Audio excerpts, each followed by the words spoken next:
I can honestly say that my journey on YouTube so far has been a roller coaster.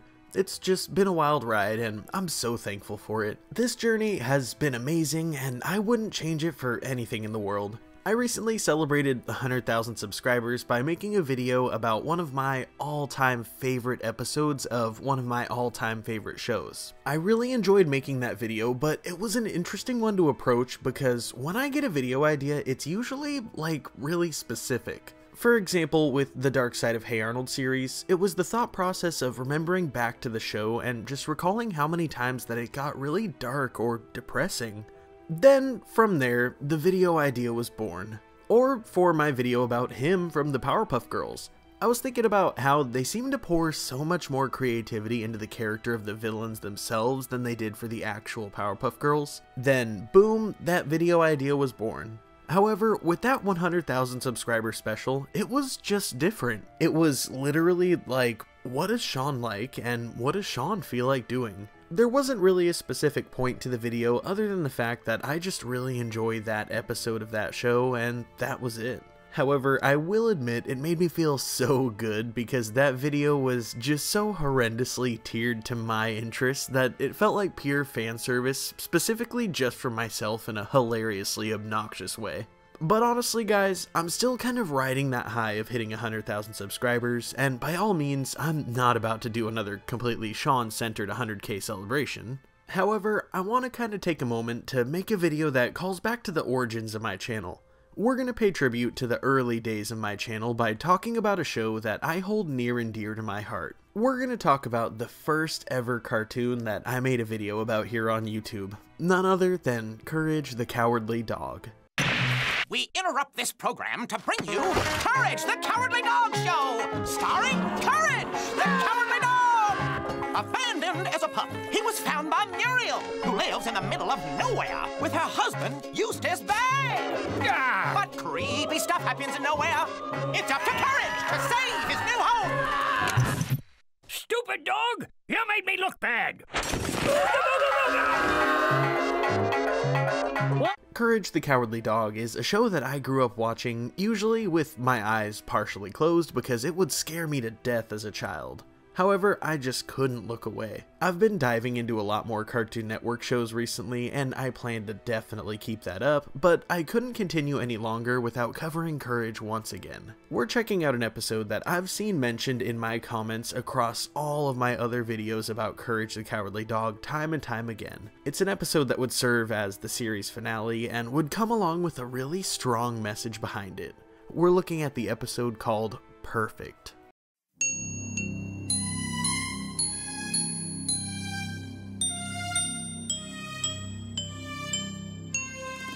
This episode starts out with Courage jacking up the truck while Eustace sits by reading the paper. Courage jacks up the truck too high on accident, causing it to fall, and this happens. You did it wrong! Just like you painted the chicken coop wrong! And you did a lousy job repairing the windmill! You can't do nothing right, you amateur! You ought to go to right thing doing school. Someone who'll make you perfect. Muriel shouts for Eustace, saying that he got a package, and he sprints to the house to open a box that has a bugle inside of it. It looks cracked and it sounds awful, so Eustace says that he's gonna fix it up. He tells Courage to oil the boiler, shouting at him to do it right while blowing the bugle at him at the same time. Meanwhile, Muriel invites Courage to make some baklava with her.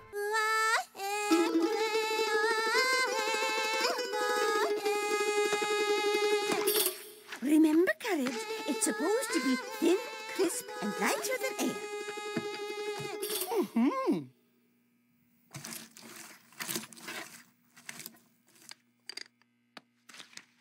Lighter than air. Oh, well. Don't worry, Courage. Courage ends up being tasked with crushing the nuts, but he fails to do that, completely destroying the kitchen table in the process. Muriel says that it wasn't a very sturdy table, and she tells him to go get Eustace. You are a disgrace. What's wrong, Courage?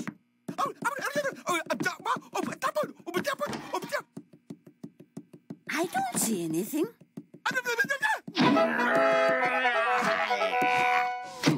Muriel says that she'll go get Eustace instead, and Courage can just stay and tidy up, and then this happens. That is no way to stand. I want to see perfect posture. Shoulders back, chin out, ears up, and walk. Eyes ahead, even steps.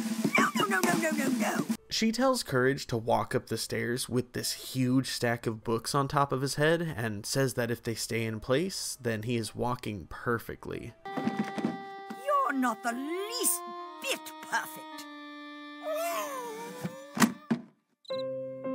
Can you speak correctly? Now repeat after me and do it perfectly.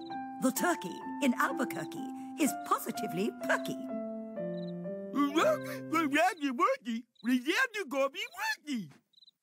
No, no, I said perfectly. This lady just keeps smacking Courage's desk with the ruler as she tries to get him to enunciate his words perfectly. She gets progressively angrier as he's unable to achieve her expectation of speaking, and she moves on to tasking him to build the Eiffel Tower out of toothpicks.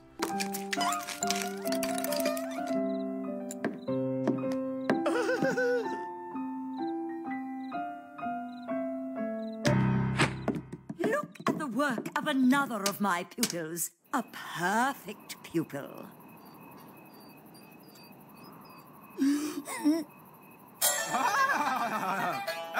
Perfect! She straight up smashes Courage's toothpick sculpture and commands him to go to bed and sleep perfectly. We cut over to Muriel and Eustace just sawing logs in bed, while Courage is bloodshot in the eyes. You're not perfect.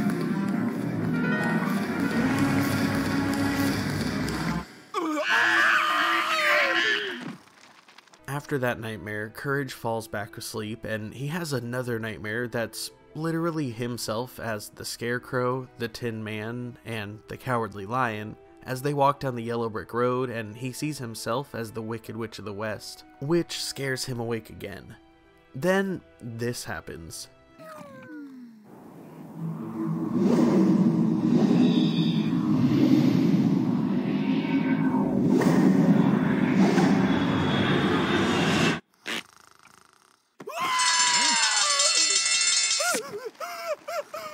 Stupid dog! Courage proceeds to then have a really sad and embarrassing nightmare of himself on stage with no bottom fur. Then he has another nightmare of him breaking Muriel into 1,000 pieces. And after him waking up over and over again, Eustace finally throws him out of the room.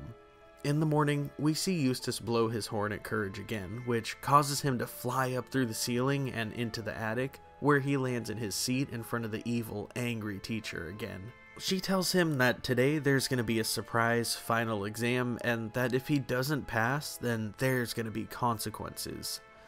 Everyone will know that you're imperfect.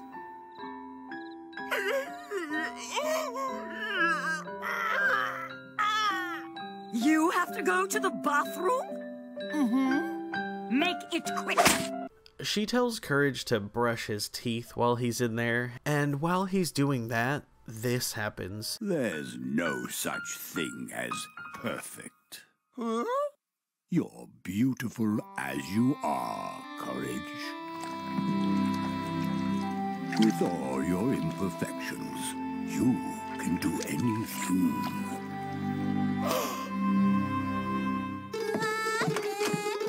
Would you like to try some baklava, Courage?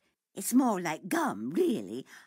But you can blow the sweetest bubbles. As Muriel is blowing baklava bubbles, Eustace blows his horn, and next thing you know, we see Courage up in the attic taking his final exam. The teacher tasks him with drawing a perfect number 6. I don't see a 6 here.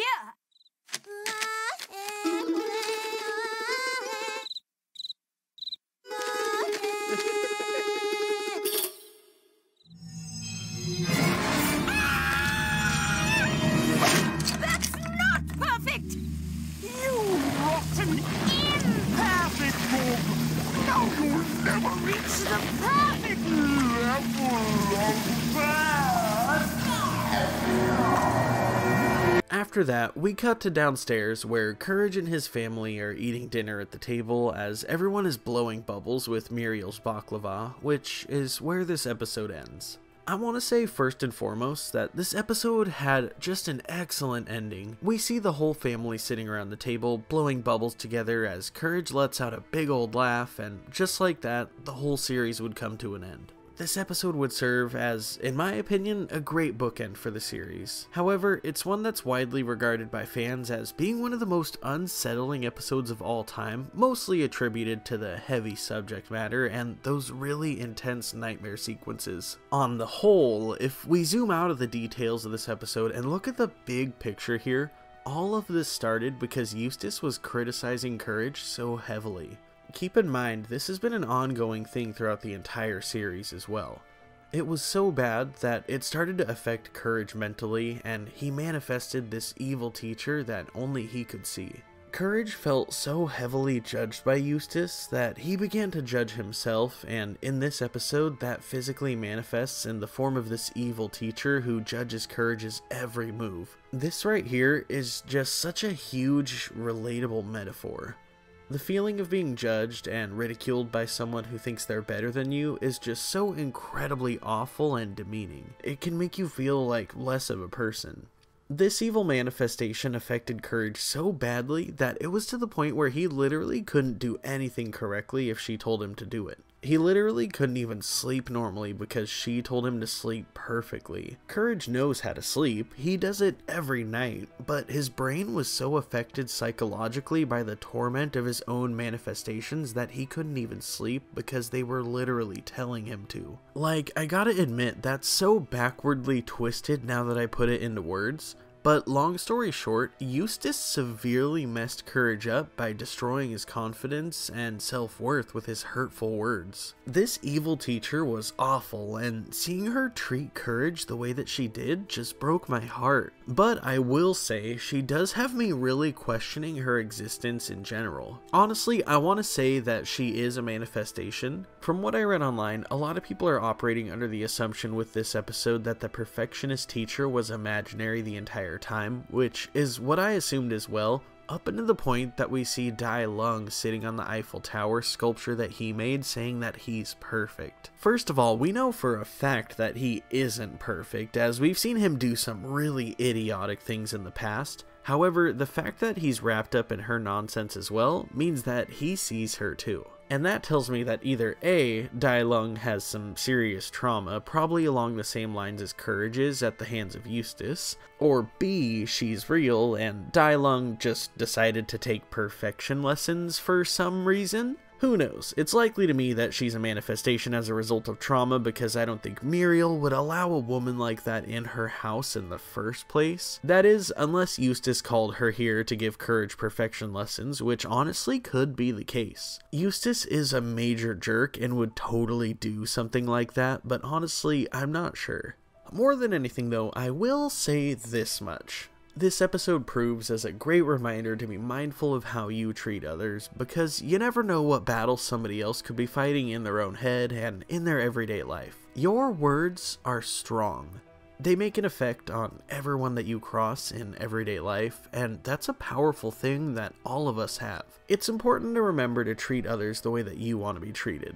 No one wants to be ridiculed or belittled, and of course, if you wouldn't want someone else doing that to you, then you shouldn't do that to someone else. That's definitely a big reason why I do appreciate this episode. It's a great reminder of why we should be the best version of ourselves that we can be.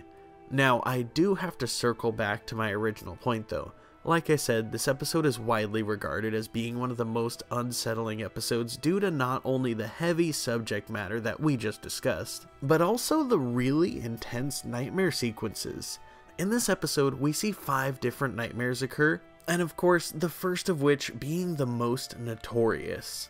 This scene right here is regarded by many viewers as the all-time scariest scene in the entire series, and if you ask many people if they've seen this episode, odds are this will be the scene that'll either bring it up or that they'll remember it by. This monster is an interesting one to me. as I personally don't find it all too frightening compared to some of the other things that I've seen in this show, but it definitely has a lot of creep factor behind it, I will give it that much. Furthermore, the deeper meaning behind it is very chilling, to say the least. Some viewers took to calling this monster the Fetus, presumably due to it looking like it might have an umbilical cord attached to it, and also the fact that it's in an odd dark space that feels uncertain as to where it could possibly be. However, this monster would actually turn out to be a monstrous manifestation of Eustace's broken bugle that he was blowing into throughout the episode. If you take a good look at this thing, it appears to possibly have a mouthpiece in the top corner of its head, its body just being a straight up stump that loosely resembles the shape of the bugle's main body. It has a small arm on one side that's supposed to be the bugle's key, and then on the other side it has a long twisty tube that connects to its head. Little is known about this creature, obviously, as it's only seen for a few seconds in this episode. However, it could be gathered that the creature seems to represent Courage's sadness of not being perfect, if we take into consideration that the monster has a rather morose expression on its face, and the monster itself, as well as the rest of this scene, is blue, which is the color of sadness. The other dreams were all just really trippy in general, and we can mostly gather reasoning and deeper meaning behind them all. We see the one where Courage is basically every character in The Wizard of Oz. As goes the story of The Wizard of Oz, the Scarecrow is wishing he had a brain, the Tin Man is wishing that he had a heart, and the Cowardly Lion is wishing that he had some courage. All the meanwhile, the Wicked Witch of the West, who is also Courage, is watching over and presumably planning to sabotage their plans. This is a clear representation of self-sabotage if I've ever seen one. This to me symbolizes something specific in context to what we're building up to with these dreams. I see this considering I know what's coming next, and I see Courage recognizing his need to be brave, strong, and smart if he's going to protect Muriel and Eustace from the creepy stuff that seems to always happen in nowhere. However, he has a tendency to overthink his actions due to the ongoing scrutiny from Eustace, so he has a deep-rooted fear of sabotaging himself, hence him also being the Wicked Witch of the West, possibly as a result of overthinking his actions because he questioned those aforementioned abilities and doubts himself. We see another dream where Courage is juggling pies for the audience, and he looks down to see his lower body was shaved completely bare. This dream really made me feel for Courage. This one is a pretty clear representation of the embarrassment and uncertainty that Courage feels at times. It represents his underlying fear that he could be tackling a situation confidently, and then all of a sudden he might be struck with the huge realization that something isn't what it seems, or something humiliating might happen along the way, destroying his confidence even further than it already was beforehand. After that dream, we see one where Courage is dreaming of Muriel handing him a vase, only for him to drop it, but instead of it breaking, it bounces and lands in Muriel's arms as she shatters to a million pieces, as does Courage and the whole scene afterward. This one certainly represents Courage's ultimate fear, letting Muriel down, or failing to protect her. Muriel is Courage's whole world. His entire life revolves around her and protecting her and her life, which includes Eustace by default. Courage loves Muriel more than anything else in this world, and he's devoted his life to protecting her and saving her from all the spooky stuff that happens in the middle of nowhere.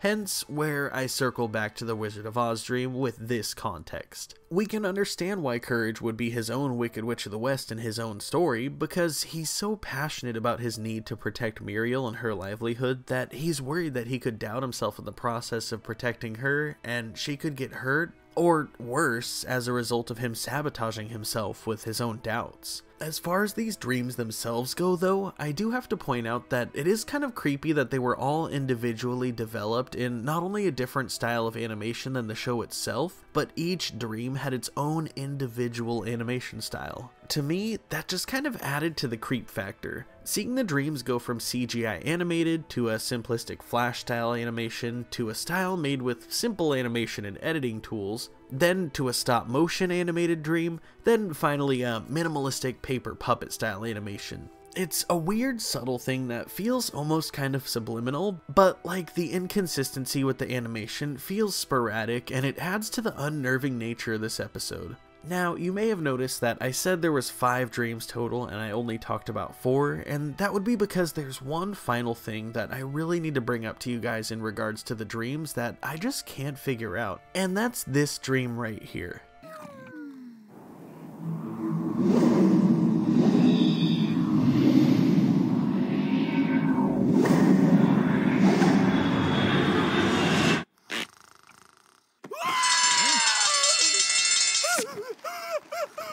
Stupid dog!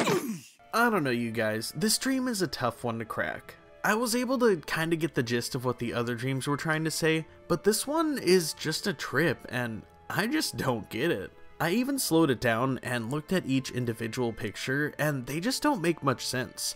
I see this one that looks kind of like a headless guy standing by a weird mountain with other people nearby. Then there's this one that kind of looks like a rubber duck with 5 legs or something weird like that. Then we see this one that's very clearly a butterfly. Then there's this one with a pirate with 2 peg legs, a hook hand, and 8 eyes. Then we see this one with a spider that has human-like hands at the end of its legs and very human eyes as well. Then lastly, there's this one that kind of has this angelic looking figure with the words "right now" on it. I'm honestly having a lot of trouble putting together what this one means. For context, it happens between the Wizard of Oz dream and the Juggling Pies dream.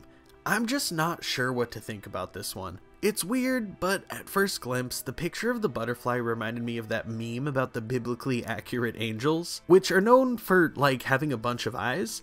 Then we see that picture of the pirate that has 8 eyes. Then on top of that, the weird spider thing that has very human looking eyes. And lastly, the picture which basically had an angelic figure on it. I feel like maybe they could have been implying something biblical or maybe something weird like that, but honestly, I'm maybe reading just too far into it. If you guys have any ideas of what that dream could mean, let me know down in the comments below. Another thing that I really wanted to bring up is that in the end, after Courage banished the perfectionist teacher by just being himself, we see him sitting at the table eating dinner with Eustace and Muriel, which was a really sweet moment in my opinion, because Eustace doesn't normally allow Courage to eat at the table. One thing that is worth pointing out is that, like I said, this is the series finale, but the episode right before this one is called Remembrance of Courage Past.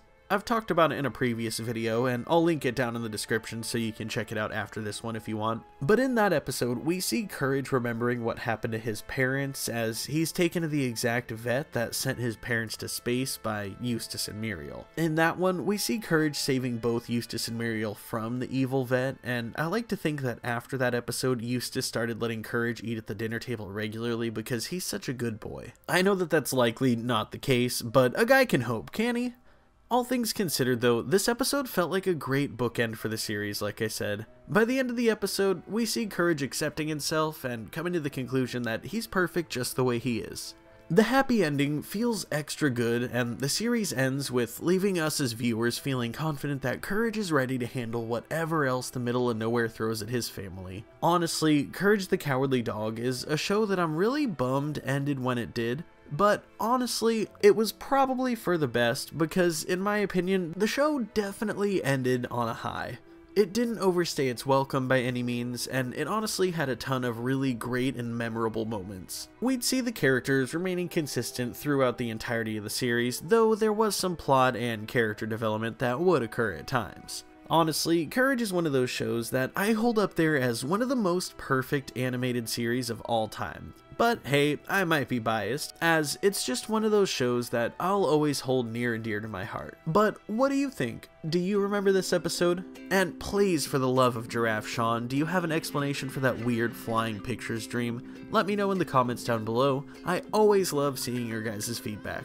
Of course, you already know I gotta give a shout out to my patrons over on Patreon, especially those of you in the 90s Kids tier. You guys rock. If you enjoyed this video, then do me a huge solid and maybe share it with a friend and give praise to the YouTube algorithm in hopes that it shares this video with everyone else. And as always, thank you guys so much for watching, and I'll see you in the next one. Peace. Stupid dog!